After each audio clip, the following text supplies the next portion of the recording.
En la otra punta de la ciudad de Carlos Paz está el recital de Axel. La gente se peleó para conseguir estacionamiento para poder ver al Axel. Siguiendo el axioma, yo al Axel lo sigo a todas partes.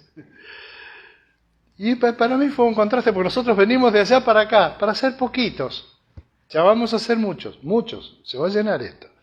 Pero por ahora somos poquitos. Y entonces, bueno, yo estaba pensando, nosotros vamos a la iglesia porque somos muchos o pocos, o ¿qué criterio tengo que juzgar yo para, elegir yo para juzgar y decir, con este criterio yo voy a servir a Dios, en la vida real, en la vida práctica? No esa teoría, muchas veces nosotros tenemos mucho de eso, de la teoría, de que yo a Dios lo tengo, yo a Dios lo llevo a todas partes, lo tengo en el corazón. Pero yo veo algunas personas que son fanáticos de fútbol, cuando van en los partidos y hacen los periodistas notas antes de entrar a la cancha, la gente se levanta la remera y muestra y dice, yo por este doy la vida, que esto y que lo otro, y saben que a mí me da una santa envidia. ¿Cuántos de nosotros, los hijos de Dios, tenemos una cosa desvergonzada, una pasión desvergonzada que nos lleva a tatuarnos o lo que fuera? No digo que hay que tatuar, no estoy diciendo si sos buen cristiano te tenés que tatuar una cruz o algo así, no es eso, sino ¿qué tanto envuelve tu vida? Vos seguramente tenés un amigo que es River. Entonces el tipo todo el tiempo está, camiseta de River, gorra colorada, va a todos lados, se sabe la vida y milagro de todo el mundo y todo. Bueno, de eso voy a hablar hoy. Cuando estábamos en el seminario tuvimos un profesor muy bueno, el pastor Floreal Ureta se llamaba, y él nos dijo, en esa época, los que son viejos se acordarán que en la universidad todo el tiempo había una lucha contra el comunismo. En las universidades había focos de propaganda comunista, pero tremendo. Todos los días los estudiantes tenían, bueno, hasta ahora las facultades están embarradas de carteles de todos lados de tendencia izquierda, pero en esa época, antes de Milei, realmente era de comunismo. ¿Saben lo que hizo este profesor mío, que estaba estudiando ya como un hombre grande, estuvo estudiando en la Universidad de Rosario, para colmo? ¿Saben lo que hizo él?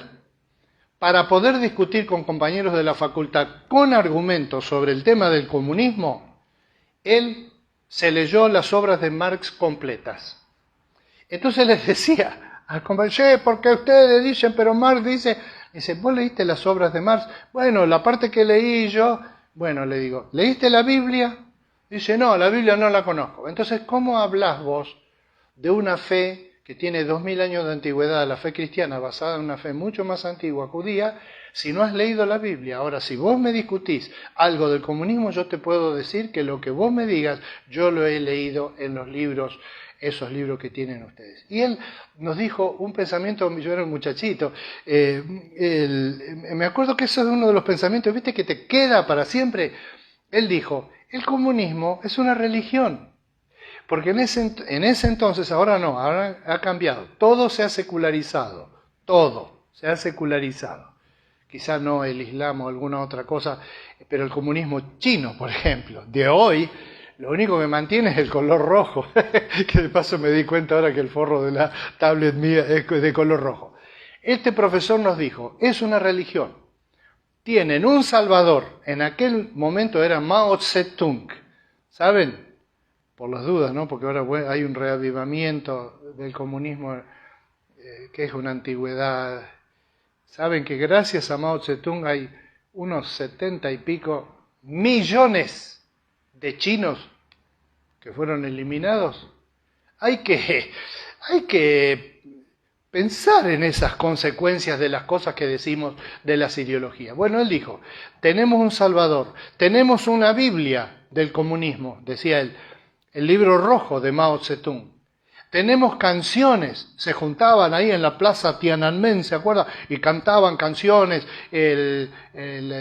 una internacional que se llama Socialista, la Internacional Socialista, una canción que se llama así, que era como un himno de batalla. Todos los estudiantes de esa época agitaban, levantaban y agitaban los libritos como diciendo, acá está, esta es la doctrina que va a cambiar al mundo, van a ser un hombre nuevo, decían. Y El hombre nuevo es una idea mesiánica, la idea de que en el futuro, haciendo esto, va a haber una persona transformada, una persona mejor. ¿No es el ideal del cristianismo? ¿No había consagración a eso? ¿No había militancia en eso? Sí, porque era una religión. Dice, no era una religión, era una ideología política.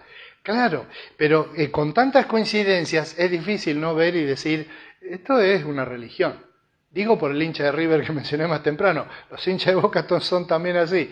Y hay hinchas de clubes, no quiero mencionar ninguno por no ofender, pero clubcitos chiquitos, como el Sportivito. Dice que una mujer acá en Córdoba estaba jugando un torneo local así, y iba un equipo, habían venido de Catamarca o por ahí, vinieron a jugar acá y estaban perdiendo ya 5-0. Y estaba terminando el partido. Dice que, claro, ese tipo de equipo llevan la mamá, los abuelos, los llevan en chata, en camión, van todos juntos. Se habían arrastrado medio Catamarca para acá y una mujer de atrás del arco le gritaba a los chicos de su equipo, vamos, decía, vamos Sportivito, no se quede. Cuando van perdiendo 5-0 en otra provincia y todo, hay que tener fe. Bueno, yo tengo ese entusiasmo que hace un ratito cuando empecé el culto no tenía. Pido disculpas, me equivoqué, yo me equivoco mucho. Cuando tengo un poquito de decadencia en lo físico, se me nota mucho. Pero bueno, les pido perdón, pues yo sé que ustedes me aman así y que aman al Señor y por eso aman a los pecadores. Yo voy a buscar una cita bíblica en la cual voy a fundamentar lo que estoy diciendo, está en Josué 24:15. Ustedes saben que Josué fue el sucesor de Moisés. Moisés le pasó el mando del pueblo de Israel, pero ahora Josué, al final de su libro, está entregando él el mando. Y es muy interesante cómo él, evidentemente, está pensando, ¿y ahora qué va a pasar con esta gente? Porque el pueblo judío que experimentó eso de salir de Egipto y de cruzar el desierto 40 años hasta que entraron en la tierra prometida, guiados por este hombre, no eran un modelo de perfección en la fe, para nada. Entonces Josué, que él ve que él va a morir en algún momento más adelante, cuando uno tiene cierta edad ya empieza a pensar, y digo, ¿cuánto me quedarán? A ver, negociemos. Si yo te sirvo, yo estoy haciendo eso ahora, exactamente. No, es un chiste. Empezamos a negociar. Señor, si vos me permitís vivir hasta que mi nieta cumpla 15 años, me permitís llegar a ver a tal y me permitís, y ese tipo de negociación de una persona que ve que los años van pasando y en algún momento uno empieza a pensar normalmente, bueno, algún día yo no voy a estar y ¿qué puedo hacer yo para que cuando yo me vaya quede un legado, quede algo? Y entonces él, pensando en el pueblo, dice esto: cuando yo me muera, ¿quién los va a guiar? ¿Quién les va a decir, pongámonos las pilas, no nos olvidemos de Dios, vamos a hacer tal o cual cosa? ¿Quién lo va a hacer? Y él entonces citó a todo el pueblo en un lugar ahí en el medio del desierto, y les dijo así.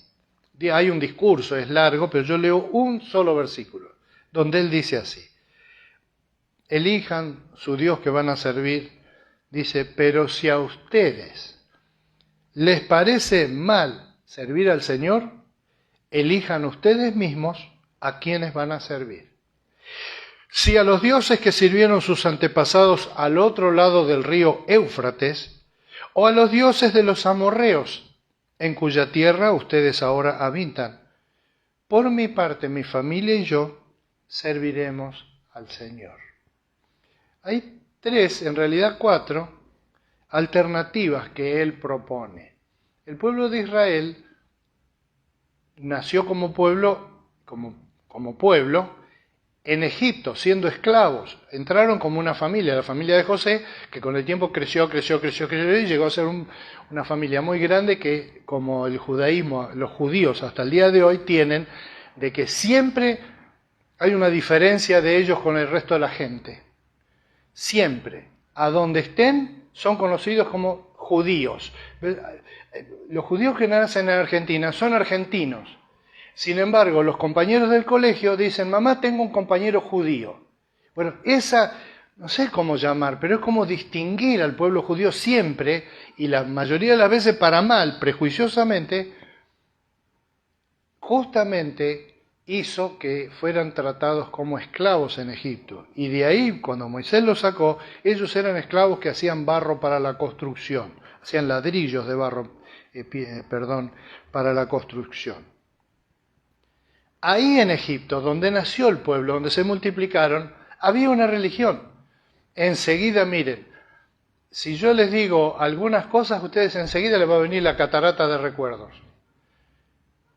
Las pirámides. La tumba de Tutankamón. Yo amaba la tumba de Tutankamón cuando era chiquito, porque leímos de eso, de lo importante que era. Estaba envuelto en un sarcófago, enchapado en oro y pintado arriba con esmalte. Era esa, porque está hasta ahora.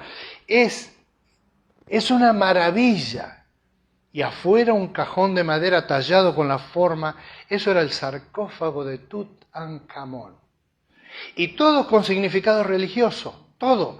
Toda la práctica que hacían de embalsamar a las momias y eso, todo eso se hacía con un sentido espiritual, teológico, de cuidar las almas, preparándolas para cuando cruzan el río de la muerte, y entonces del otro lado iban a estar en un paraíso, en una cosa así, había que mandarlos preparados con algún alimento, y bien embellecidos y todo, y el corazón lo ponían aparte para que los dioses pesen los espíritus. Era una religión organizada, que permeaba toda la sociedad. Esa es una de las religiones que conocieron. La de las imágenes que están hechas de costado, una técnica que en la historia del arte se estudia, porque justamente es curioso porque ellos tallaban sobre lajas de piedra plana, digamos, de caras planas, y entonces hacían esculturas tipo 2D, pero con una pequeña tercera dimensión, como rayando ladrillos o rayando en la piedra, que los obligaba a no hacer cuerpos de 3D todo el tiempo, sino la mayoría del tiempo en esta posición algo artificial que ustedes conocen de los gráficos. Todos nosotros conocemos de la magnificencia de la religión que Josué menciona en primera vez. Él la menciona genéricamente así como la religión que ustedes conocieron, los dioses, dice él, los dioses que conocieron del otro lado del río. Antes del cruce, cuando salieron de Egipto, pero también probablemente hay una referencia velada a la época de Abraham, cuando estuvieron la familia de Abraham, estuvieron en el contexto de los caldeos. Y también había dioses paganos que rozaron la fe en Dios. Y ustedes saben que el pueblo de Israel se apartó muchas veces. Ese es un modelo de religión hasta el día de hoy. La sofisticación, mucho recurso audiovisual, mucho aparato, mucho boato, mucha ceremonia, mucha organización. Que manda sobre y a su vez estos mandan sobre otros dos. Esos dos tienen 3 secretarios para tal cosa y un secretario para el otro. Esa estructura religiosa de la religión, esa sofisticación, es muy atractiva. Porque te hace sentir que participás de algo bien armado, bien armado. Cualquiera que viera, de hecho te acordarás seguramente que Jesús un día estaban recorriendo el templo de Jerusalén, también muy sofisticado, también con ideas que le habían copiado a los egipcios, y entonces dice que los apóstoles le dijeron, Señor, mirá qué piedras, qué edificios. Y Jesús les dijo esas palabras que después las usaron para condenarlo a muerte. Dijo, ¿ven todo esto? Les digo que no va a quedar piedra arriba de piedra de todo esto. A Jesús no le gustaba mucho eso de confiar en que nosotros tenemos un templazo muy importante, una religión importante. En la iglesia mía vienen 1000 todos los domingos. Y vos fíjate, si hoy nuestra reunión acá fuéramos 1000, quiere decir que habría, ¿cuántos habrá? Con turistas y todo, hay como 300.000 personas en este momento en Carlos Paz. Nosotros fuéramos 1000, estaríamos chochos de la cantidad de gente que somos, pero estaríamos llegando al 0,33% de la población total. Decir, no, pero hay 10 iglesias más. Necesitaríamos 300 iglesias más para decir, hay un número en Carlos Paz. No lo hay en el resto del país, no lo hay en el resto del mundo. Ahora, después de una cosa que ha hecho la pandemia esta, es perturbar la vida normal de las iglesias comunes tradicionales. Todas, todas. ¿Por qué? Bueno, no sé, porque está en análisis, en este momento es difícil saber, dentro de unos años vamos a poder evaluar, pero justamente nos pegó en eso de juntarnos, de vernos, de participar. La gente no participa, no tiene voluntad. Dice, no, a mí no, yo veo, escucho, me mandan mensajes, muchos mensajes. Sí, a mí me mandan de este, del otro, de Gaidú. Pero vení a la iglesia. Sí, lo que pasa es que justo el domingo. Pero a lo de Axel la gente va sin quejarse. Se tienen que llevar el asiento, todo eso. Pero van contentos. Yo hubiera ido contento, si hubiera podido. Es lindo, va, es una tarde hermosa acá en Carlos Paz. Escuchás música, todo gratis, lo paga la municipalidad. Hermoso. Pero esta mañana ya estuve en el culto de Vialet. Yo amo el culto, amo la iglesia. Amo el pastor, hoy habló el pastor, estuvo medio duro esta mañana, retándonos de esto, no puede ser, tenemos que reaccionar. Arriba, vamos. Y mencionó el ejemplo que yo mencioné el otro día, ¿se acuerdan? Del apóstol Pedro. Murió Jesús y ¿qué hicieron los apóstoles? Se fueron a casa. Entonces acá, ¿qué pasó? Vino la pandemia. Yo tenía toda organizada mi vida. El martes tenis, el miércoles tengo artesanías, el jueves llevo a los chicos a las cosas, a la mañana llevaba a la escuela y de repente están todos en la casa, comiendo en pijama desde la mañana hasta la noche, peleándose entre sí porque no se podían ir a la calle. ¿Se acuerdan? En la época cuando la policía te metía de vuelta en la casa. Y así. Ese golpe, ese impacto de esta pandemia que aparentemente estás orando para que pase, ¿no es cierto? Estás orando para que esto pase. Bien, es lo que yo estoy haciendo. Esta pandemia nos ha pegado abajo de la línea de flotación. Nos ha pegado en las piernas y va a haber que recuperar eso, que lo va a recuperar el Espíritu Santo en las personas que le den lugar. El otro tipo de religión que él menciona acá dice, que en una forma que nosotros no entendemos rápidamente, pero que dice, y la otra, o la religión de los amorreos en cuya tierra habitáis. La palabra amorreo no nos quiere decir nada a nosotros. Si yo le dijera palestinos, entonces dicen, los palestinos siempre tienen problemas con los judíos. Sí, desde esa época tienen problemas con los judíos.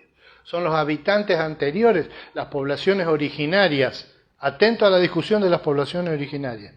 Poblaciones originarias donde el pueblo judío entró, cruzaron el río Jordán y se establecieron entre el río Jordán y el mar Mediterráneo, si te imaginas cómo es el mapa, que es una faja así, donde había pueblos, pero eran pueblos que ya te conté el otro día y es un detalle muy cruel, pero hay que tomarlo en cuenta, porque la gente dice, pero los judíos les invadieron la tierra de los pueblos originarios. Mirá, no sé si vos querés defender a estos pueblos originarios que practican sacrificios infantiles, por ejemplo. ¿Vos estarías dispuesto a decir, no, bueno, pero son originarios, si ellos quieren matar niños, es su cultura y hay que respetarla? Hay que respetar la cultura de aniquilar pueblos, de ser violentos, de tener familias desordenadas, de que toda la economía se basa en la violencia, en la rapiña. Bueno, así eran estos. ¿Y cómo eran en la religión? Una religión, era un culto popular. Culto popular. ¿Qué hacían? No puedo contar mucho, porque capaz que hay algún chiquito y después va a empezar a preguntar y los padres después me odian a mí porque dicen, ahora respondele vos. Pero tenían sexo porque el sexo era lo más parecido que, digamos, la asociación viene por acá.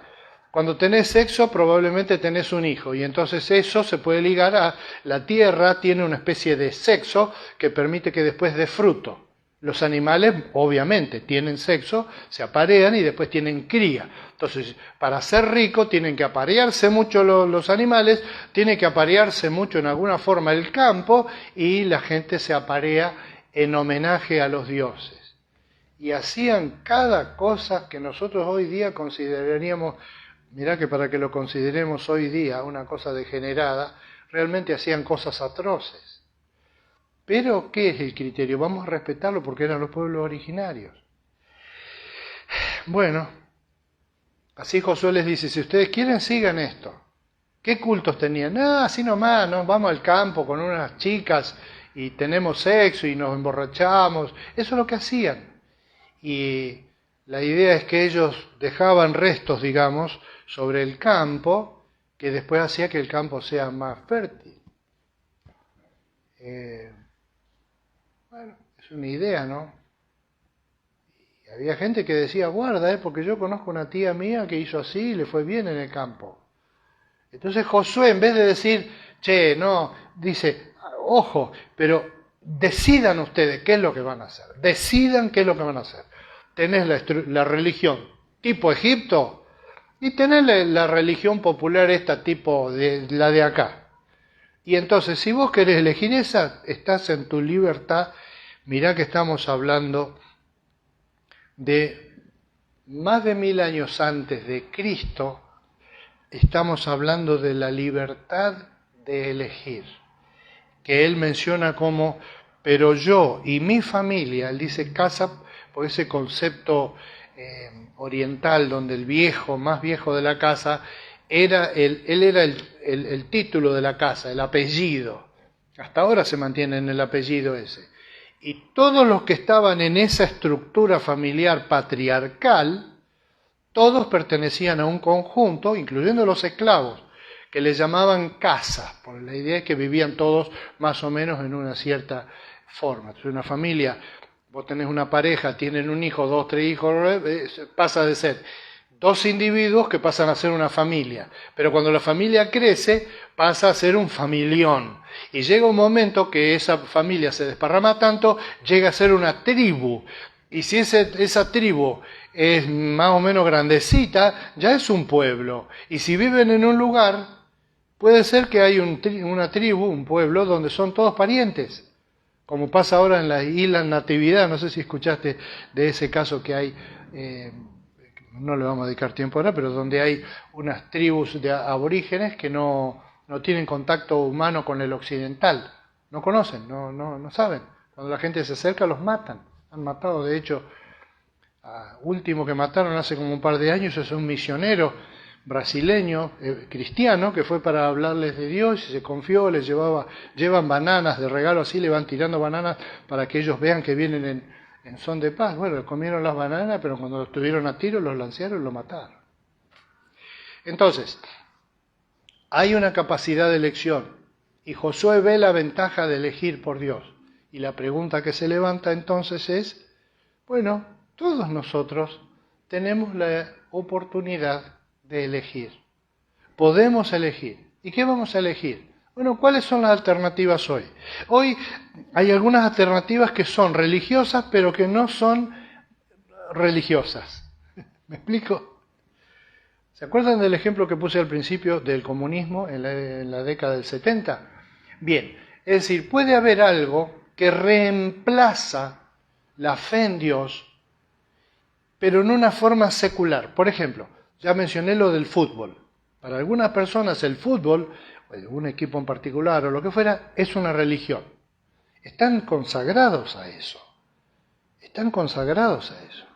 Viven pendientes de eso. Escuchan la radio, ven la televisión, están siempre atentos a eso. Es su tema. Hay gente que es monotemática con eso, pero hay otros que son con la familia. Hay otras personas que son con el auto. ¿Nunca conociste un pesado que te...? Hay algunos que son terribles. Sí, porque yo le cambié la bujía, le puse la japonesa, son una porquería, me bajó un caballo de fuerza. Ese tipo que es así, él no se fija si harta a los demás con lo que dice. Simplemente ama eso y lo hace. Y hay gente que es fanática de la medicina, y ahora en este tiempo hay una gente fanática de la autoayuda. Y entonces vi un video donde dice que todos los días te tenés que, al levantarte, mirarte en el espejo y decirte, te amo. Ahora, escúchame. Vos, ¿qué preferirías? ¿Salvarte por tus propios medios porque vos te querés a sí mismo? ¿O preferirías el amor transformador de Dios en tu vida? Es cierto que si Dios, al mostrarte su amor, te va a hacer sentir y te va a hacer notar que sos una persona digna, que sos una persona valiosa, pero no porque yo me lo digo en el espejo, sino porque Dios me lo muestra en su conducta. La esencia del ser cristiano, la esencia de este culto que decía Josué, serviremos a Jehová. La palabra servir quiere decir serle útil, pero también la de adorar, la de ser útil a Dios, aún en el sentido de llevar ofrenda, por ejemplo. Esa es la base del sacrificio de la antigüedad, donde llevaban corderos y cosas vegetales y aceite y eso, y lo arruinaban, digamos, en el culto. Primero en el tabernáculo, en experiencias individuales, después en el tabernáculo y después en el templo fijo con ladrillos, que el muro de los lamentos de Jerusalén ahora es una parte de la muralla que rodeaba el templo que Jesús conoció 1000 y pico años después de la experiencia de Josué. Pero vemos esa cosa de que hay gente hoy día que adora, realmente adora a cosas, a personas, por ejemplo. Hay personas que siguen a alguien. No sé si se fijaron, pero hay en la gente común, yo veo eso de que, digo, estas personas les falta descubrir que se puede adorar a Dios y tener una experiencia acabada de adoración y de entrega a una persona como puede ser Dios. Muchas personas hacen eso con los personajes públicos, por ejemplo, una actriz o un actor, si muere, entonces todos los que escuchan en la televisión que murió van allá y rodean el auto que sale con las coronas y le tiran flores y lo aplauden y todo. Y yo les digo, se ve ahí, como que las personas tienen un hueco en su interior, no saben a quién adorar y adoran cualquier cosa. La política, me olvidé mencionar. Hay gente que es fanática de la política, de cualquier lado, no solamente del comunismo que mencioné como ejemplo más temprano, pero otras versiones. Fíjate ahora expresiones, bueno, como la de Milei que mencioné, que no sé políticamente si eso es valioso o no, pero los chicos, la juventud que está siguiendo a Milei, fíjate que están siguiendo a un salvador. Están siguiendo a un salvador.